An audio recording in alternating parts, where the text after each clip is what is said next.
We need that trust money for the wedding. Stop being selfish."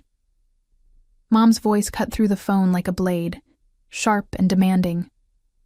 I sat in my empty house in Phoenix, Arizona, still wearing the same black dress from yesterday, still feeling the weight of the dirt on my hands from filling in my son's grave myself.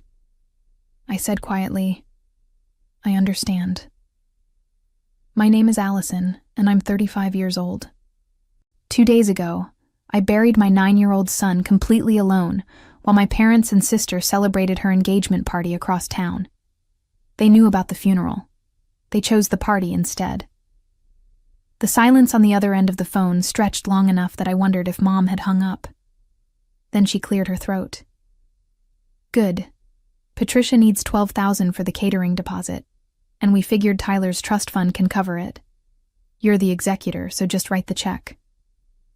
Tyler, my beautiful, brilliant boy who loved dinosaurs and could recite every fact about velociraptors, who fought leukemia for 3 years with more courage than most adults show in a lifetime, who died holding my hand while asking if Grandma and Grandpa were coming to visit. "The lawyer will need a few days to process everything," I said, my voice steady despite the storm brewing inside me. "A few days? Allison, the venue needs payment by Friday or Patricia loses her spot. Can't you just transfer the money from your account and get reimbursed later?"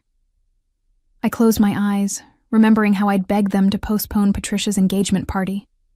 Just one day. Just to be there when their grandson was laid to rest. Mom had clicked her tongue and said, "Honey, Tyler wouldn't want us to be sad. He'd want us to celebrate family happiness." Family happiness.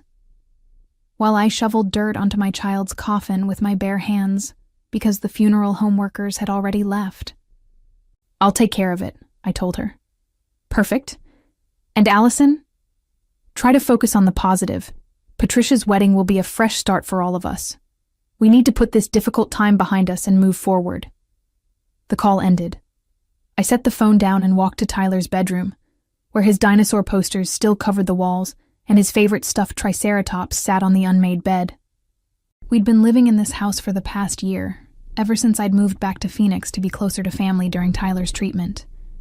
What a mistake that had been. My parents lived 20 minutes away in Scottsdale, in the big house Dad bought after his accounting firm took off.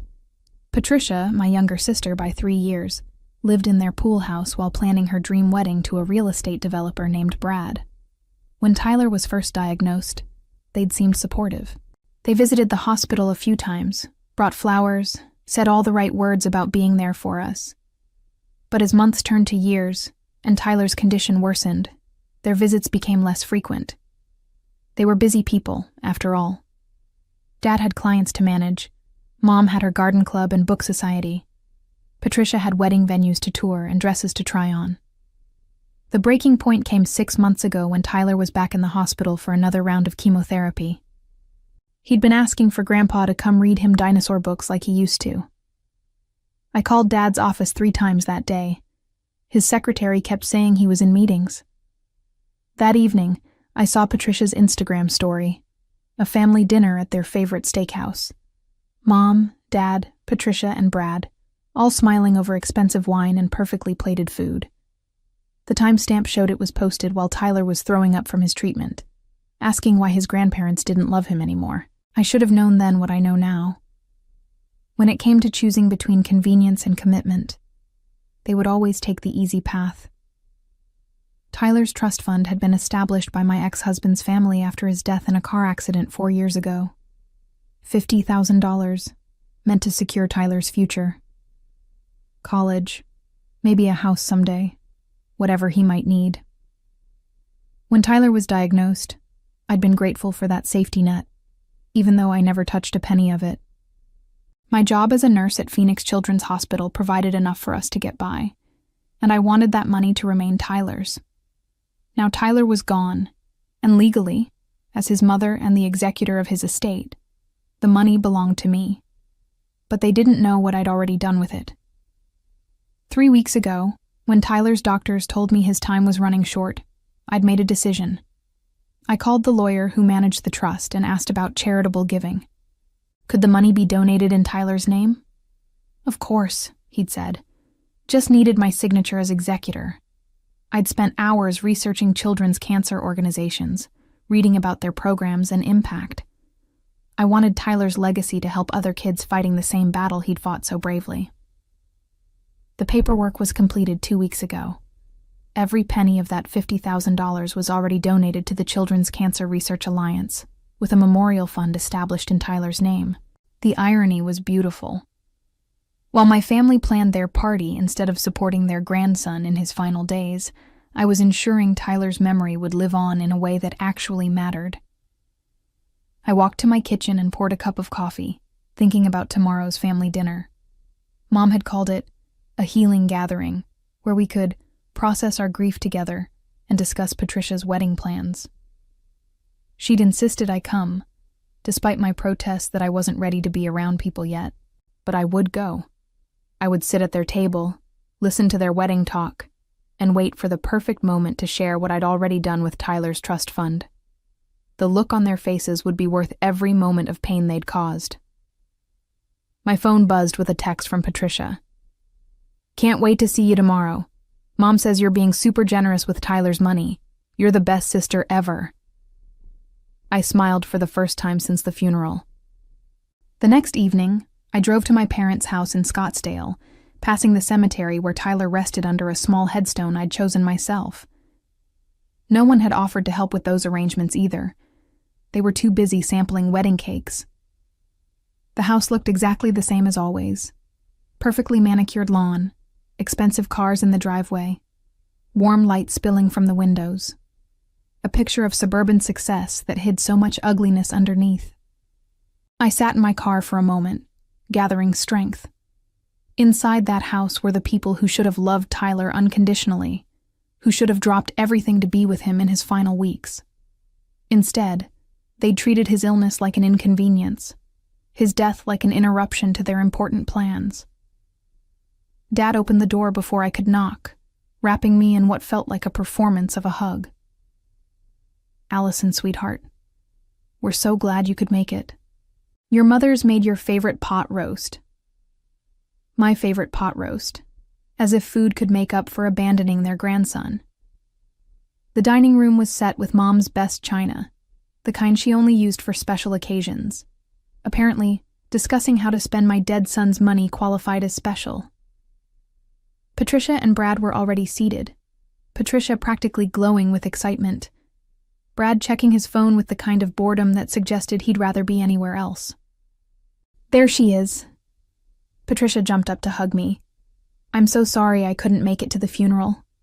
The appointment with the florist was scheduled months ago, and you know how hard it is to get time with the good vendors." The appointment with the florist. While I was lowering my son's body into the ground, my sister was choosing centerpieces. Mom emerged from the kitchen carrying a platter of perfectly sliced roast, her face bright with the kind of forced cheer she'd perfected over the years.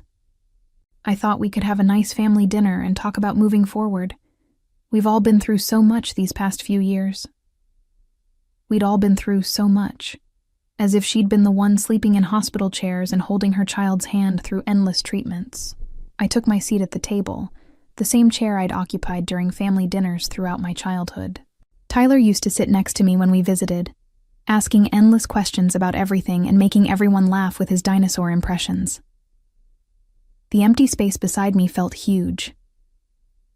"So," Dad said, cutting into his roast, "your mother mentioned you're willing to help with wedding expenses.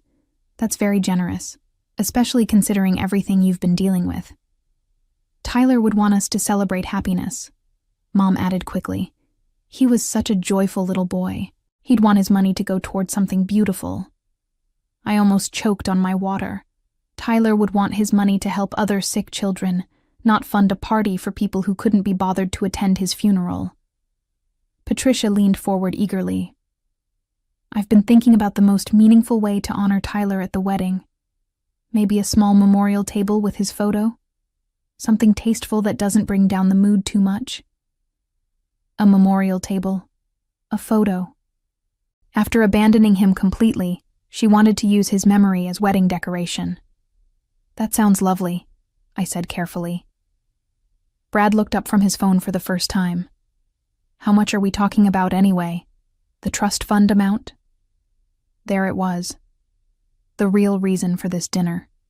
Not grief, not healing, not family unity. Money. 50,000, Dad said proudly, as if he'd contributed to it somehow. Tyler's father's family set it up after the accident. Smart investment. The boy won't need it now, so it might as well go toward something that brings the family joy. The boy won't need it now. Tyler had a name. He was their grandson. But to them, he'd become nothing more than a source of funding for Patricia's perfect day. I actually have some wonderful news about that, I said, setting down my fork. I was able to make arrangements that I think Tyler would really love. Patricia clapped her hands together. Did you already transfer it to the wedding account? Oh my gosh, this means we can upgrade the band. I found this amazing group that plays at celebrity weddings. Not exactly, I said, watching their faces carefully. I donated it to the Children's Cancer Research Alliance. Every penny. In Tyler's name. The silence that followed was deafening. Mom's fork clattered to her plate. Dad's face went completely white. Patricia's mouth opened and closed like a fish gasping for air. You what? Mom whispered. I established a memorial fund in Tyler's honor, I continued calmly. The money will go toward research that might help other children fighting cancer. It seemed like the right thing to do. The right thing? Patricia's voice rose to a near shriek. Allison, that was my money. That was for my wedding. Actually, it was Tyler's money, I corrected. And now it's helping children who are going through what Tyler went through. Children whose families stand by them. Dad found his voice, though it shook with rage. You can't do this. We'll contest it. We'll get lawyers involved. You had no right to make that decision without consulting us. I had every right, I said quietly. I was Tyler's mother, and the executor of his estate. The donation was completed legally 2 weeks ago. The money's gone. Mom's carefully composed mask finally cracked. How could you be so selfish? Patricia has been planning this wedding for a year. Do you know how much everything costs? How many deposits we've already paid? Selfish. They were calling me selfish for honoring my dead son's memory instead of funding their party. Maybe you should have thought about that before you decided your grandson's funeral wasn't important enough to attend, I said, standing up from the table. The room erupted. Patricia was crying, Brad was cursing under his breath, Dad was threatening legal action, and Mom was listing all the ways I'd disappointed the family over the years. But their anger only proved what I already knew. They cared more about money than they'd ever cared about Tyler. I walked toward the door, leaving them to their rage. Tomorrow would bring phone calls from lawyers, threats, demands to reverse what couldn't be reversed. But tonight, I would go home to Tyler's room and tell his stuffed triceratops about the children who would live because of his legacy. The real battle was just beginning. 3 days after the disastrous family dinner, I sat in lawyer Jonathan Pierce's office downtown, listening to him explain why my family's threats were worthless. The donation was executed properly and legally, he said, reviewing the paperwork spread across his mahogany desk. As Tyler's mother and the court-appointed executor of his estate, you had full authority to make charitable distributions. There's no legal avenue for them to pursue. I nodded, though I'd expected as much. The real satisfaction wasn't in the legality of what I'd done, but in the principle. Tyler's money was helping children who actually needed it, not funding a party for people who'd abandoned him. My phone had been ringing constantly since that dinner. Mom called every few hours, alternating between tears and fury. Patricia sent long, rambling text messages about how I'd ruined her life and destroyed the family. Dad left voicemails threatening to cut me out of his will, as if I cared about his money after seeing how little family loyalty meant to them. But the call that surprised me came that morning from my Aunt Grace, Dad's older sister who lived in Denver. She'd heard about Tyler's death through the family grapevine, though no one had bothered to tell her about the funeral. "I'm flying in this weekend," she'd said. "We need to talk." Grace had always been the black sheep of Dad's family, the one who spoke uncomfortable truths at family gatherings and refused to play along with their polite pretenses. She'd moved away from Phoenix 30 years ago and only visited for major holidays, usually leaving early after some argument with my parents about their priorities. When Tyler was younger, Grace had been one of his favorite relatives. She sent him books about dinosaurs, called to hear about his latest discoveries, and genuinely listened when he talked about his interests. After his diagnosis, she'd flown in several times to visit him in the hospital, bringing puzzles and games to help pass the long treatment days. She was one of the few family members who'd actually cared about Tyler as a person, not just as an obligation. I spent the rest of the week ignoring my parents' increasingly desperate calls and focusing on work. The hospital was a welcome distraction, filled with colleagues who'd actually supported me during Tyler's illness. My supervisor had given me bereavement leave, but I'd requested to come back early.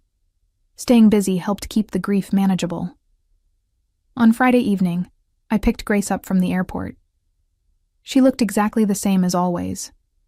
Silver hair pulled back in a practical bun, wearing jeans and a simple sweater, carrying a single bag despite planning to stay for a week. At 62, she had the no-nonsense demeanor of someone who'd spent 30 years as a high school principal. "How are you holding up?" she asked as we drove toward my house. "Better than expected," I admitted. "Angry, but better." "Good. Anger is useful. It means you haven't given up on expecting people to do better." We drove in comfortable silence for a while. Grace had always understood that not every moment needed to be filled with words, a trait that had made her one of Tyler's favorite visitors. She could sit quietly with him during treatments, reading books or working on puzzles, without constantly asking how he felt or trying to cheer him up with forced positivity. At home, I made coffee and showed her Tyler's room, which I hadn't had the strength to change yet. She picked up his favorite stuffed triceratops, holding it carefully. "He loved this thing," she said softly. "He told me its name was Herbert and that it was a herbivore, which meant it was gentle and wouldn't hurt anyone." I smiled, remembering. "He wanted to be a paleontologist when he grew up. He said he was going to discover a new species of dinosaur and name it after me." Grace set Herbert back on the bed and turned to face me. "I heard about what happened at the funeral and what you did with the trust fund." I braced myself for another lecture about family obligation and forgiveness. Instead, she smiled. "I'm proud of you." The words hit me like a physical blow. I couldn't remember the last time any family member had said they were proud of me for anything. "Your parents called me, you know," she continued. "They wanted me to talk sense into you, to help them figure out how to reverse the donation. They seem to think I have some influence over your decisions." "What did you tell them?" "That Tyler's money should honor Tyler's memory, and that if they'd wanted a say in how it was spent, they should have acted like grandparents while he was alive." We sat in Tyler's room until late that night, sharing stories about him and talking about the way my parents had changed over the years. Grace had watched their gradual transformation from the caring people they used to be into the self-absorbed individuals they'd become. "It started when your father's business took off," she said. "Success changed them. They got used to being the center of their own world, having everything revolve around their plans and priorities. Other people became supporting characters in their story instead of having their own value." That description fit perfectly. Tyler and I had been supporting characters in their narrative, expected to be grateful for whatever attention they spared us, and never to inconvenience them with our needs. "The thing is," Grace continued, "they still see themselves as good people. They'll never understand why what they did was wrong, because in their minds, they're the victims here. You're the ungrateful daughter who ruined Patricia's wedding." She was right. Even now, they probably thought they were the wronged party. They'd convinced themselves that attending an engagement party was more important than supporting their grandson's final goodbye, and nothing would ever make them see how twisted that priority had been. But I was done caring what they thought. On Saturday, Grace came with me to visit Tyler's grave. I'd been there every day since the funeral, bringing fresh flowers and telling him about my day. Today, I brought a photo from the Children's Cancer Research Alliance, showing some of the kids who would benefit from his memorial fund. "Look, Tyler," I said, kneeling beside his headstone. "Your money is going to help these children get better, just like you always wanted to help people." Grace stood quietly beside me, her hand on my shoulder. For the first time since Tyler's death, I felt like someone in my family truly understood what I'd lost and what I was trying to honor. Later that evening, as we sat on my back porch watching the sunset, Grace asked the question I'd been dreading. "What happens now? With your parents, I mean. Are you planning to reconcile?" I thought about Tyler asking for his grandparents in the hospital. I thought about the empty funeral service. I thought about their immediate concern for wedding money instead of grief support. "No," I said finally. "Some things can't be forgiven. And some people don't deserve the effort." Grace nodded approvingly. "Good. You've got a backbone after all." Grace stayed for a full week, and her presence gave me the strength I needed to face what came next. On the day before she left, my parents showed up at my house unannounced. I was in the garden, planting marigolds in the small memorial space I'd created for Tyler, when I heard car doors slamming in my driveway. Grace was inside making lunch, and I could hear her moving around the kitchen as footsteps approached. "Allison." Dad's voice was sharp, businesslike, the same tone he used with difficult clients. "We need to talk." I didn't look up from the flowers. Tyler had loved marigolds because they were bright orange like his favorite dinosaur book cover. "I don't think we do." "Yes, we do." Mom's voice was strained, like she'd been crying. "This has gone far enough. You're destroying this family over money that could have brought us all together." I finally stood, brushing dirt from my hands. They looked older than I remembered, more worn down. Patricia stood behind them, her face puffy and red. Brad was conspicuously absent. "Where's Brad?" I asked Patricia. She burst into fresh tears. "He postponed the wedding.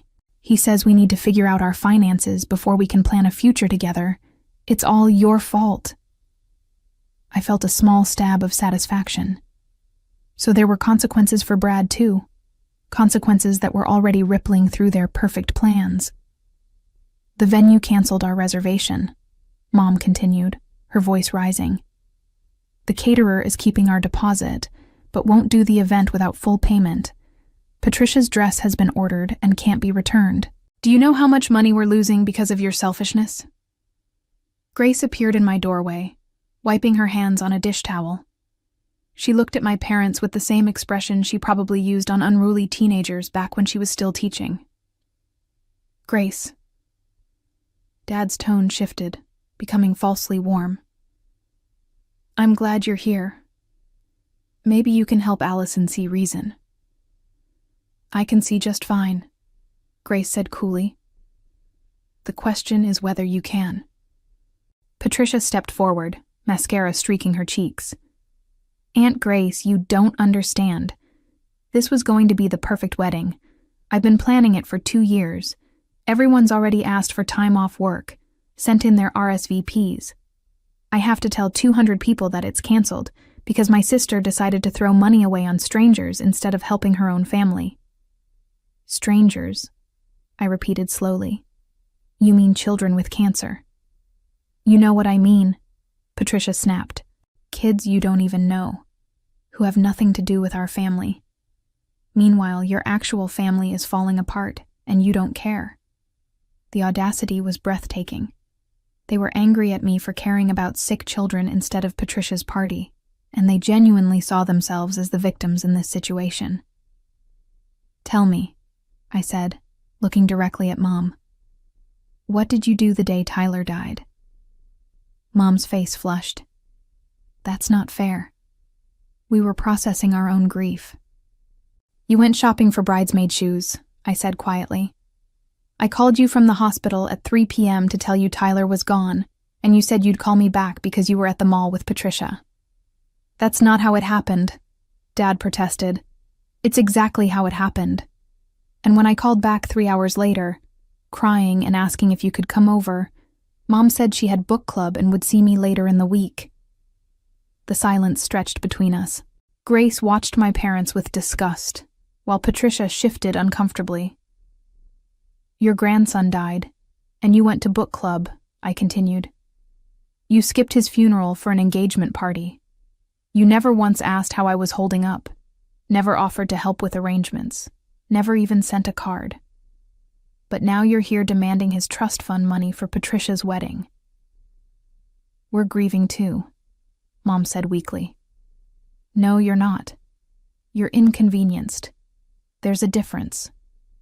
And Patricia's tears turned to anger. Fine.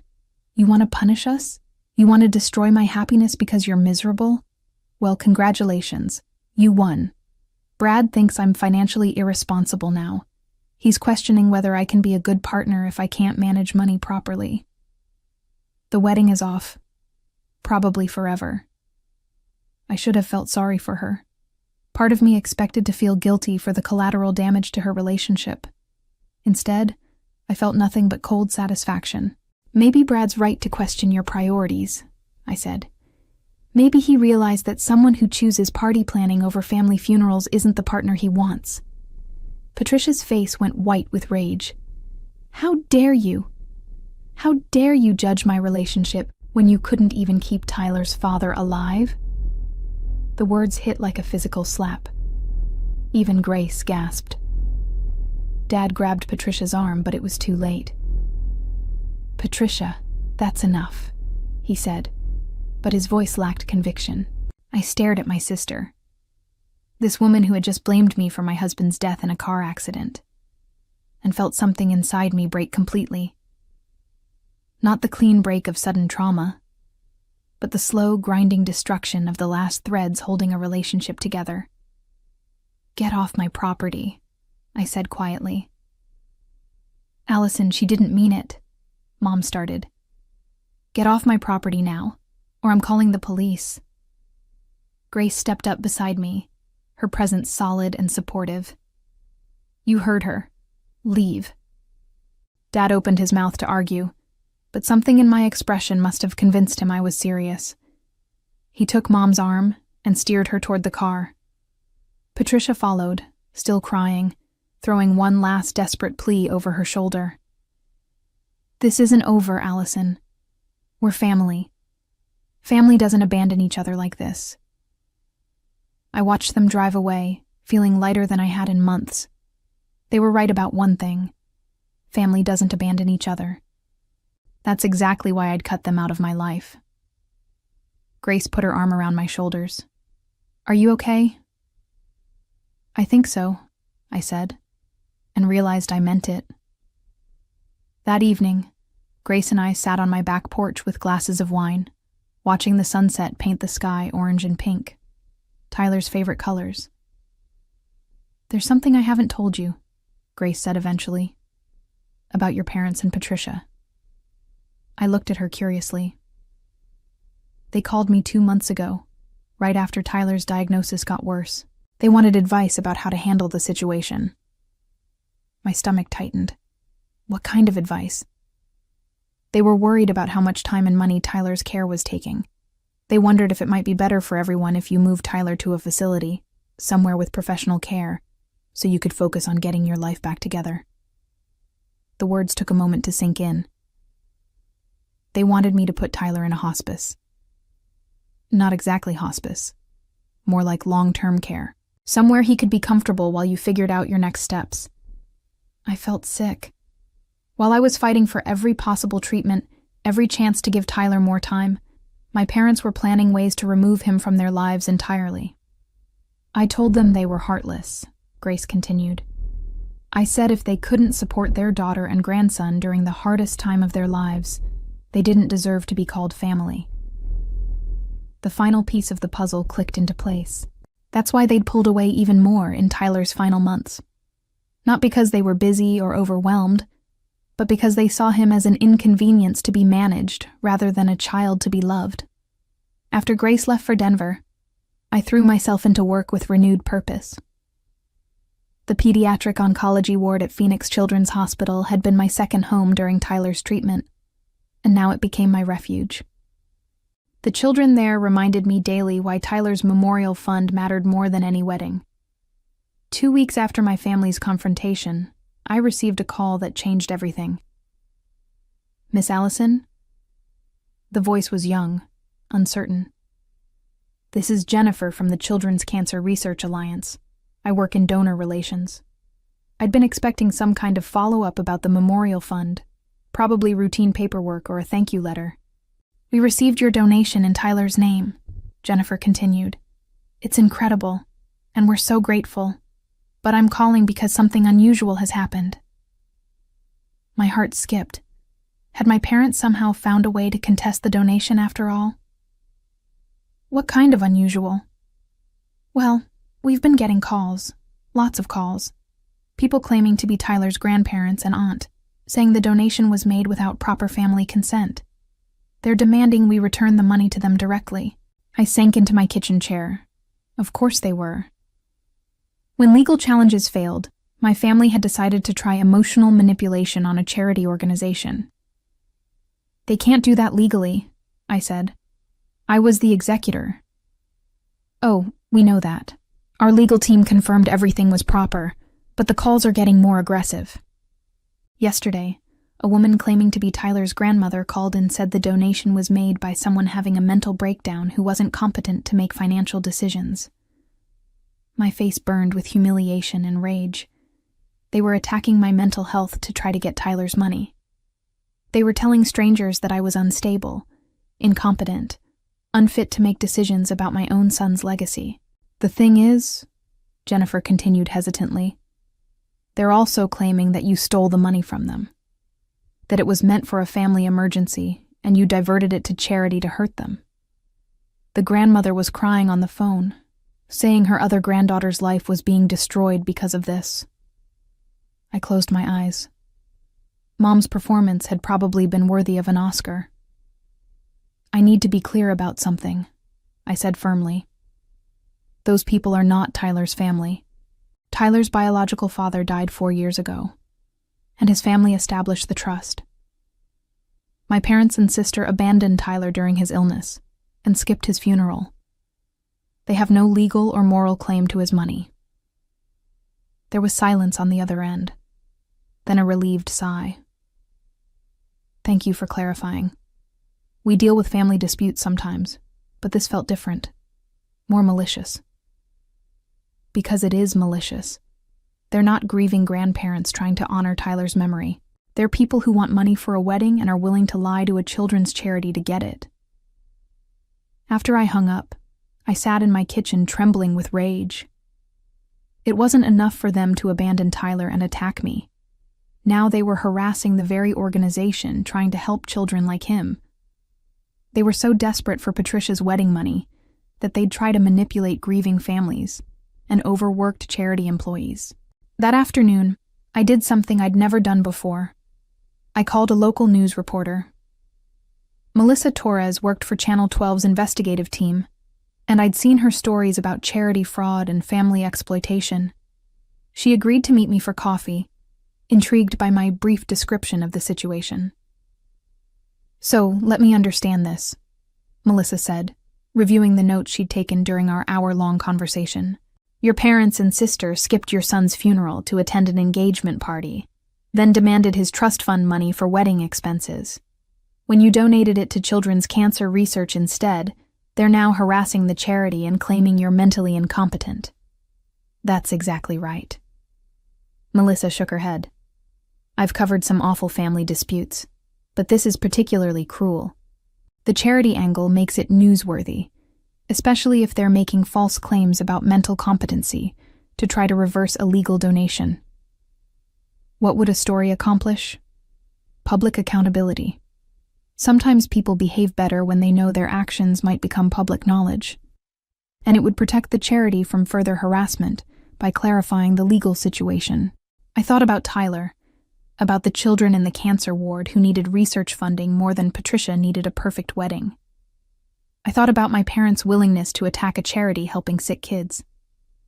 Do it, I said. The story aired the following Thursday evening. Melissa had done her homework, interviewing Jennifer from the charity, confirming the legal status of the donation, and getting statements from hospital staff about Tyler's illness and my dedication as his mother. She didn't use my family's names, referring to them only as relatives who skipped the child's funeral to attend a social event. But anyone who knew us would recognize the details. The story presented the facts clearly. A mother who lost her son to cancer donated his trust fund to help other children, and family members were now harassing the charity to try to get the money for personal use. The legal expert Melissa interviewed called it morally reprehensible and confirmed that the donation was irreversible. My phone started ringing before the story finished airing. The first call was from my supervisor at the hospital, expressing support and outrage on my behalf. The second was from Grace in Denver, who'd seen the story online and was proud of me for standing up to them publicly. The third call was from Patricia, screaming so loudly I had to hold the phone away from my ear. How could you do this to us? How could you go on the news and make us look like monsters? Do you know what this is going to do to Dad's business? To my reputation? I told the truth, I said calmly. If that makes you look like monsters, maybe examine your behavior instead of blaming me for reporting it. We're going to sue you for defamation. We're going to sue the TV station. This is character assassination. Good luck with that, I said, and hung up. The fourth call was from Dad, his voice cold and controlled. You've crossed a line, Allison. Going to the media, airing private family business on television, making us look like criminals. This ends now. You're right, I said. It does end now. Don't call me again. You're making a mistake. Family is forever, and someday you'll need us. Don't burn bridges you might have to cross later. I thought about Tyler asking for his grandparents in the hospital. I thought about filling in his grave alone while they celebrated across town. I thought about them trying to convince a charity that I was mentally incompetent. I don't need people who would abandon a dying child, I said. And I don't want bridges to people who would harass a children's cancer charity.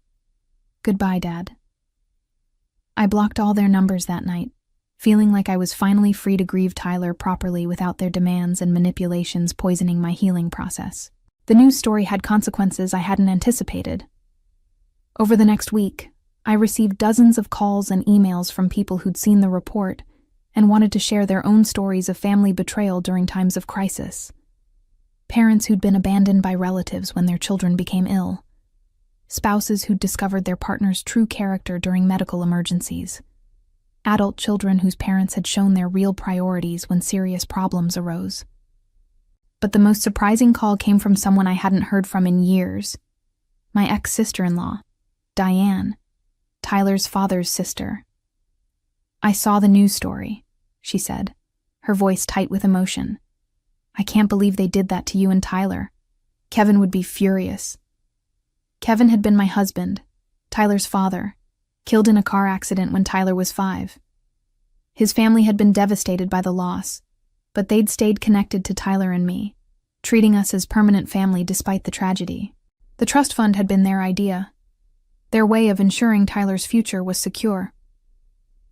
I need to tell you something, Diane continued. About the trust fund. There's something you don't know. My stomach tightened. What do you mean? Kevin's parents didn't just set up the original $50,000.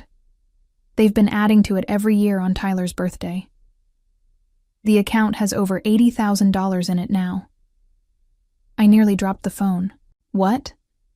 They never told you because they didn't want you to feel pressured to use it, or to worry that they thought you couldn't provide for Tyler. But every year, on his birthday, they'd add $5,000. They called it his future fund. My mind raced. If there was still money in the trust fund, then my parents' harassment of the charity was even more pointless than I'd thought. But more than that, it meant Tyler's memory was protected by people who'd truly loved him. People who'd thought about his future even after losing their own son. The thing is, Diane continued, Mom and Dad have been calling me since your parents started making threats. They want to make sure Tyler's memory is protected and that you have support. They've asked me to tell you that whatever you decide to do with the remaining money, they'll support completely. I started crying, overwhelmed by the contrast between Kevin's family's quiet, consistent love and my own family's selfish demands. There's more, Diane said gently. They want to establish a larger memorial fund in Tyler's name. They're willing to contribute another $100,000 if you'd like to create something more substantial. A scholarship program, maybe, or funding for a specific research project. Through my tears, I managed to say, Tyler would love that. He always wanted to help people. We know. That's why we're doing it. After I hung up with Diane, I sat in Tyler's room processing this new information. While my parents had been harassing a charity over $50,000 that was already spent, Tyler's real family had been quietly building a legacy that could make a genuine difference in the fight against childhood cancer. I called Jennifer at the Children's Cancer Research Alliance to discuss the expanded memorial fund possibilities. She was excited about the potential for a comprehensive program in Tyler's name, something that could fund both research and family support services. With that level of funding, she said, we could create the Tyler Memorial Program for Pediatric Cancer Research. It would be one of our largest named funds, supporting multiple research projects and providing grants for families dealing with treatment costs. It was perfect. Tyler's name would live on in a way that honored everything he'd been. Brave, kind, determined to fight, and caring about others even when he was suffering himself. That evening, as I was researching pediatric cancer programs online, my doorbell rang. Through the window, I could see Patricia standing on my porch, alone this time, looking smaller and more defeated than I'd ever seen her. Against my better judgment, I opened the door. I'm not here to fight, she said immediately, holding up her hands. I'm not here to demand money or make threats. I just want to talk. I studied her face. She looked genuinely exhausted, her usual polished appearance replaced by rumpled clothes and tired eyes. 5 minutes, I said. She sat on my couch like she was afraid it might collapse under her. For a long moment, she didn't speak, just stared at her hands. The engagement is off, she said finally. Not postponed. Off. Brad says he can't marry someone who would harass a children's charity for money. He says it showed him who I really am, and he doesn't like what he sees. I waited, not sure if she wanted sympathy or was building up to another attack. I've been thinking about Tyler, she continued, her voice barely above a whisper. About the funeral. About what we did. What you chose to do, I corrected. What I chose to do, she agreed. I keep trying to justify it to myself, to find a way to make it not as bad as it was. But I can't. There's no excuse for missing your nephew's funeral to plan a party. I felt a flicker of something that might have been hope, but I pushed it down. Patricia was skilled at saying what people wanted to hear when it served her interests. I don't know how to fix this, she said, tears starting to flow. I don't know how to take back what we did, or how to make up for abandoning you when you needed family most. I don't even know if I'm a good enough person to deserve forgiveness. You're not, I said quietly. She flinched like I'd slapped her, but nodded. I know. You're not a good enough person to deserve forgiveness, and I'm not a generous enough person to give it. What you did to Tyler, what you did to me, what you tried to do to the charity, those things don't get erased by an apology. Patricia was crying harder now, but she didn't argue or defend herself. I destroyed my relationship with Brad because I couldn't let go of the idea that Tyler's money belonged to me somehow, she said. I convinced myself that you were being vindictive instead of honoring your son's memory. I was so focused on what I was losing that I never thought about what you'd already lost. I sat across from her, watching this woman who had been my sister for 32 years, and felt nothing but emptiness where love used to be. "You're right that you can't fix this," I said. "Some things can't be fixed. Some relationships can't be repaired. Tyler needed his family, and his family chose a party instead. I needed support and got demands for money instead. You showed me who you really are, and I believe you." Patricia stood to leave, pausing at my door. "I know this probably doesn't matter now, but I am sorry. Not because I lost Brad, or because the family is angry at me for the news story. I'm sorry because Tyler was a beautiful little boy who deserved better from all of us." After she left, I walked to Tyler's room and picked up Herbert the Triceratops. Patricia was right about one thing. Tyler had deserved better, but he'd gotten the best I could give him, and now his legacy would help other children get the support and research funding they needed. That was enough. It had to be enough. 3 months after the news story aired, I received a call that would complete Tyler's legacy in ways I'd never imagined. "Allison, this is Dr. Robert Chen from the National Pediatric Cancer Institute," the voice on the phone said. "I'm calling about the Tyler Memorial Program. I'd been working with the Children's Cancer Research Alliance to establish the expanded Memorial Fund using the additional money from Kevin's parents. The program was set to launch the following month with enough funding to support research projects and family assistance programs. We've been following the development of Tyler's Memorial Fund," Dr. Chen continued, "and we'd like to propose something unprecedented. The Institute wants to partner with the Alliance to create the first nationally funded pediatric cancer research center named after a patient advocate." My hands started shaking. "I don't understand." Tyler's story has resonated throughout the medical community. A 9-year-old boy whose trust fund became a catalyst for one of the largest family-supported research initiatives we've seen. We want to establish the Tyler Research Center, with full funding for a dedicated team of researchers working specifically on the type of leukemia Tyler fought. I sank into my kitchen chair, overwhelmed. Tyler's name wasn't just going to help a few children. It was going to be attached to a research center that could change the survival rates for kids with his exact diagnosis. The total commitment would be $5 million over 10 years, Dr. Chen explained. The Institute will provide the majority of funding, but we'd like the Tyler Memorial Program to serve as the community liaison. You'd be on the advisory board, helping direct family support services and ensuring the research stays connected to patient advocacy. After I hung up, I sat in Tyler's room holding Herbert and trying to process what had just happened. My brilliant, brave boy who'd asked so many questions about dinosaurs and science was going to have a research center bearing his name. Children who received Tyler's diagnosis in the future would have treatment options Tyler never had, funded by a program that started with his trust money. The irony was beautiful and devastating. My parents had been so focused on $50,000 for a wedding that they'd missed seeing what that money could become when used with purpose instead of selfishness. That afternoon, I called Grace to share the news. She cried on the phone, overwhelmed by the magnitude of what Tyler's legacy had grown into. "He'd be so proud," she said through her tears.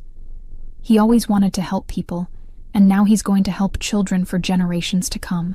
2 weeks later, I received an unexpected visitor at work. I was checking on patients in the pediatric ward when the unit clerk told me someone was asking for me at the nurses' station. It was Mom. She looked older than when I'd seen her 3 months ago, more fragile somehow. Her usually perfect appearance was disheveled. Wrinkled clothes, gray roots showing in her dyed hair, makeup that couldn't hide the exhaustion in her eyes. "Allison," she said hesitantly, "could we talk somewhere private?" I led her to an empty family consultation room, the same type of room where Tyler and I had received countless updates about his treatment progress. The irony wasn't lost on me. "I heard about the research center," she said, not meeting my eyes. "About Tyler's name being on it." I waited, not helping her find words. "I also heard that there was more money in the trust fund than we knew about. That Kevin's parents had been contributing to it, Yes, I said simply. So when we were asking for the money, there was actually enough for both Tyler's memorial and Patricia's wedding. I stared at her, amazed that she still didn't understand. No, Mom. There was never enough money for both, because Tyler's memorial was always the only appropriate use for Tyler's money. She flinched but continued. Your father's business is struggling. The news story brought attention we didn't want. Some of his clients have stopped using his firm because they don't want to be associated with people who would abandon their grandson. Good, I thought but didn't say. Patricia moved back in with us after Brad broke the engagement. She's been depressed, barely leaving her room. The wedding vendors are keeping their deposits, and we're out almost $20,000 between the dress, venue, and other expenses. I felt nothing. No sympathy, no satisfaction, just emptiness where family love used to live. Your father and I have been talking, Mom continued, her voice barely above a whisper. We know we made mistakes. We know we hurt you and Tyler. We're hoping that maybe, with time, we could find a way to rebuild our relationship. Why now? I asked. Why are you here now, after 3 months of silence? Her facade cracked slightly. Because we've lost everything that mattered to us except you. Patricia's wedding was going to be our moment of pride, our chance to show everyone how successful our family was. Dad's business was thriving. We had money and status and respect in the community. Now it's all gone. And you think I can fix it for you? I think family should support each other during difficult times, she said, but the words sounded rehearsed. I stood up, done with the conversation. You're right that family should support each other during difficult times. Tyler was your family during the most difficult time of his life, and you abandoned him.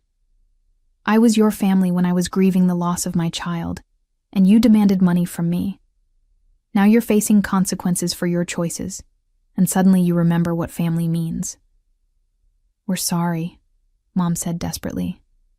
We're truly, deeply sorry for everything. I believe you're sorry, I said. Sorry that your actions had consequences. Sorry that people found out what you're really like. Sorry that you lost your comfortable life. But you're not sorry for what you did to Tyler, because you still don't understand what you did wrong. I walked toward the door, then paused. Tyler's research center will be officially announced next month. There will be a ceremony, media coverage, recognition for his legacy. Don't come. Don't contact me about it. Don't try to be part of something you had no hand in creating.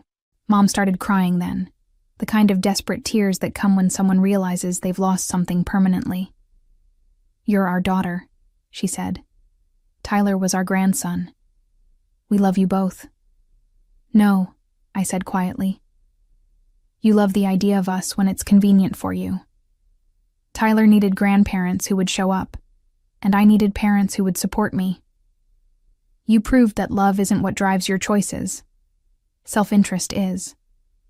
The Tyler Research Center announcement was held at Phoenix Children's Hospital on a sunny Thursday morning in February.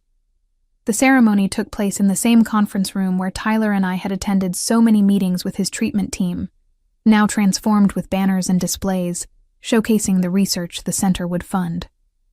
Dr. Chen introduced the program to an audience of medical professionals, hospital administrators, and local media. Jennifer from the Children's Cancer Research Alliance spoke about the power of memorial giving to transform grief into hope. Kevin's parents, Tyler's real grandparents, sat in the front row with tears of pride in their eyes. When it was my turn to speak, I looked out at the crowd of people who had gathered to honor my son's memory, and felt a peace I hadn't experienced since before his diagnosis. Tyler used to ask me if the treatments were working, I began. He wanted to know if the medicine was making him better, if the research doctors were learning things that would help him and other kids like him. I always told him yes, that every day he fought was helping doctors understand how to win the war against his disease. I paused, thinking about those hospital room conversations, about Tyler's determination to be brave because he thought it would help other children. Tyler never got to see the research he contributed to during his treatment bear fruit in his own recovery. But today, his legacy will fund the exact type of research he believed in. The Tyler Research Center will focus specifically on the form of acute lymphoblastic leukemia that took Tyler's life, with the goal of improving survival rates and quality of life for children facing this diagnosis. The applause was warm and sustained. In the audience, I could see Kevin's parents holding hands, Grace wiping away tears, and several of Tyler's former nurses from the oncology ward smiling through their emotions. The center represents the truth about Tyler's character, I continued. He was brave, curious, determined, and caring.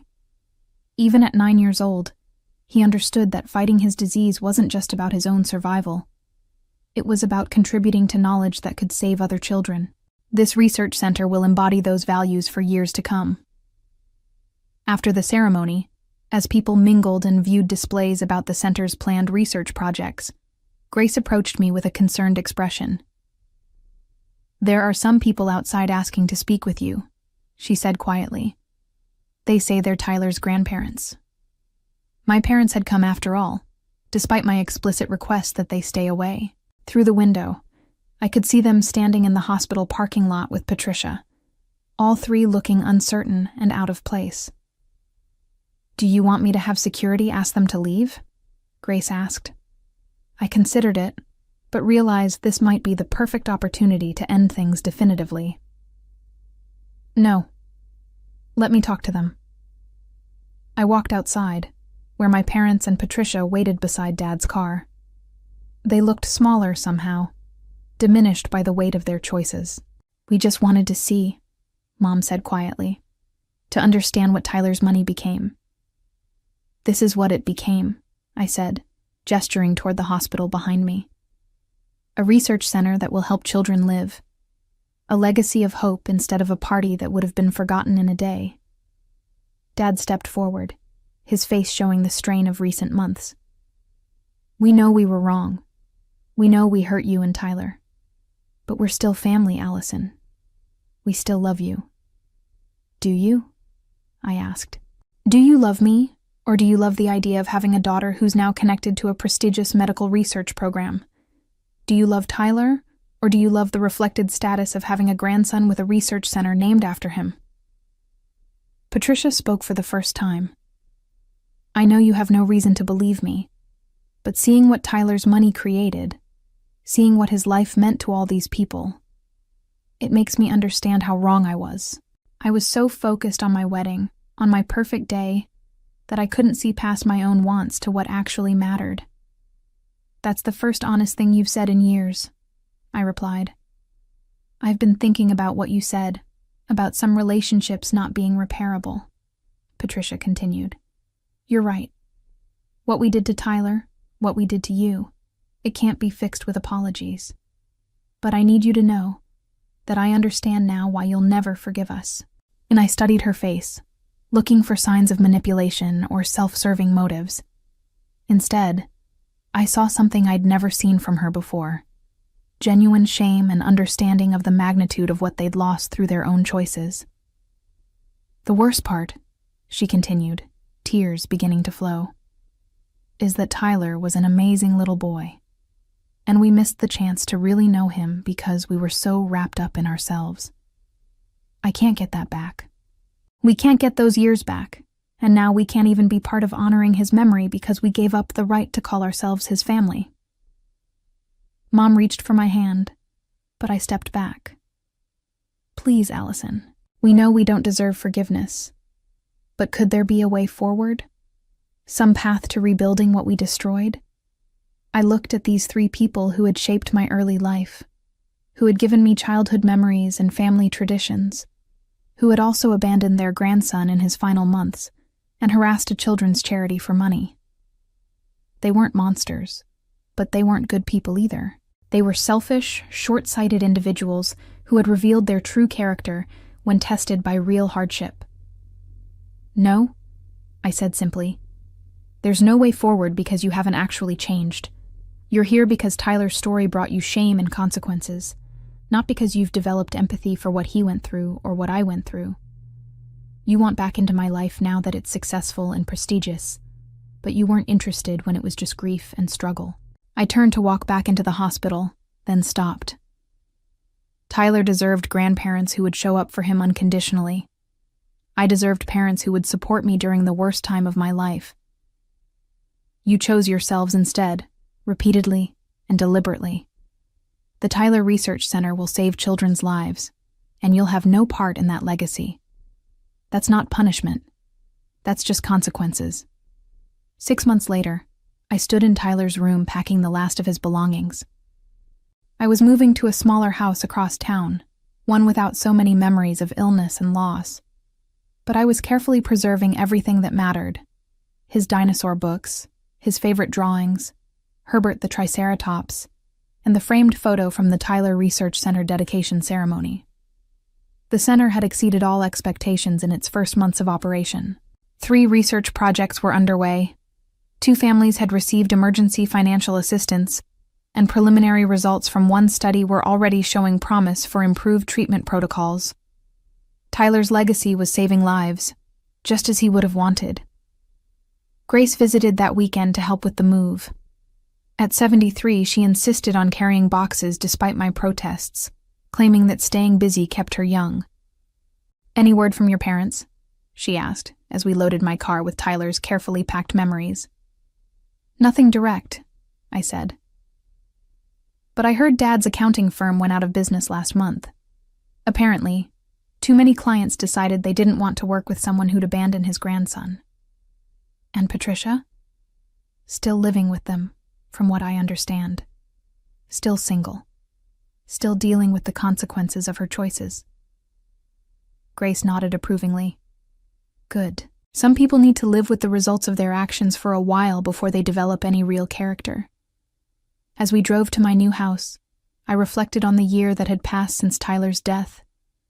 The grief was still there, would always be there, but it had transformed from a crushing weight into something more manageable, a constant awareness of loss, balanced by pride in what his life had meant. The new house was smaller but brighter, with a garden where I could plant marigolds each year on Tyler's birthday. I set up his dinosaur collection in the spare bedroom, creating a memorial space that felt more like celebration than mourning. That evening, as Grace and I sat on my new back porch watching the sunset, she brought up something I'd been avoiding thinking about. "Have you considered dating?" she asked gently. "I know it's still early, but eventually you might want to share your life with someone again." I'd thought about it occasionally, but the idea of explaining Tyler's story, of finding someone who could understand the depth of what I'd lost and what I'd chosen, felt overwhelming. "Maybe someday," I said. "Right now, I'm focused on the research center and getting settled here." "That's fine," Grace said. "But don't let your parents' betrayal close you off to the possibility that some people actually are capable of showing up when it matters." 2 weeks later, I received an unexpected phone call that would prove Grace's point. "Is this Allison? Tyler's mom?" The voice was unfamiliar, female, nervous. "Yes, who's calling?" "My name is Sarah Chen. My daughter Emma is 8 years old, and she was just diagnosed with the same type of leukemia Tyler had. The doctors at Phoenix Children's mentioned the Tyler Research Center and suggested I call you." My heart clenched with familiar pain and unexpected hope. "How can I help?" Emma heard about Tyler's story, about how brave he was and how his legacy is helping other kids. She wants to know if she can be brave like Tyler was, if fighting her disease might help future kids too. I found myself smiling through tears. Tyler would love Emma's attitude. He always said that being brave wasn't about not being scared. It was about fighting anyway because it might help someone else. We talked for an hour. Sarah was a single mother, overwhelmed by the diagnosis and the treatment ahead. Her family lived across the country and couldn't provide much support. She was facing the same isolation I'd experienced, but she didn't have to face it alone. "Would you like to meet for coffee sometime?" I asked. "I can't make this easier, but I can make sure you're not going through it alone." "I would love that," Sarah said, relief evident in her voice. Emma keeps asking questions I don't know how to answer. Maybe you could help me find the words. After we hung up, I walked to Tyler's memorial room and picked up Herbert the Triceratops. You're still helping kids be brave, I told him, just like you wanted. Over the following months, I became a mentor and support system for several families dealing with pediatric cancer diagnoses. The Tyler Research Center provided medical hope, but these families needed emotional support from someone who understood their journey. I found purpose in being the person I'd wished for during Tyler's illness, someone who showed up consistently, who understood the fear and exhaustion, who could offer practical help alongside emotional support. My parents never contacted me again directly, but I occasionally heard updates through mutual acquaintances. Dad had taken a job with a larger accounting firm, working as an employee instead of running his own business. Mom had withdrawn from most of her social activities, apparently struggling with the judgment from their community. Patricia had eventually found work as a receptionist, but still lived at home. Her dreams of a glamorous married life replaced by the reality of starting over at 32 with a damaged reputation. I felt no satisfaction in their struggles, but no sympathy either. They were living with the consequences of their choices, just as I was living with mine. The difference was that my choices, honoring Tyler's memory, protecting his legacy, cutting ties with people who had abandoned us, had led to purpose and peace. Their choices had led to isolation and regret. On the first anniversary of Tyler's death, I visited his grave with fresh marigolds and a photo of Emma, the little girl who was currently fighting the same battle Tyler had fought. She was responding well to treatment protocols developed through research funded by Tyler's memorial program. "You're saving lives, baby," I whispered to his headstone, "just like you always wanted to help people." The years that followed brought new challenges and unexpected joys. I helped dozens of families navigate pediatric cancer treatment, watched the Tyler Research Center expand its programs, and slowly built a chosen family of people who understood that love means showing up when it's difficult, not just when it's convenient. My parents and sister had chosen convenience over compassion, self-interest over sacrifice. They'd lost the chance to be part of something meaningful, something that would outlast their petty concerns about money and status. The Tyler Research Center continued to grow and save lives, funded by the trust money they'd tried so desperately to claim for a wedding that never happened. Their greed had cost them not just my relationship, but the opportunity to be part of Tyler's lasting legacy. I'd learned that family isn't just about blood relation. It's about who shows up in the dark times, who holds your hand through the hardest moments, who honors your loved one's memories instead of exploiting them. Tyler's real family was the doctors fighting to cure his disease, the researchers working late into the night seeking better treatments, and the parents walking this difficult path who drew strength from his story. As I reflected on my journey from that devastating phone call demanding trust money to watching Tyler's legacy transform children's cancer care, I realized that sometimes the most profound act of love is knowing when to walk away from people who don't deserve access to your heart, and using that freed space to create something beautiful for those who do.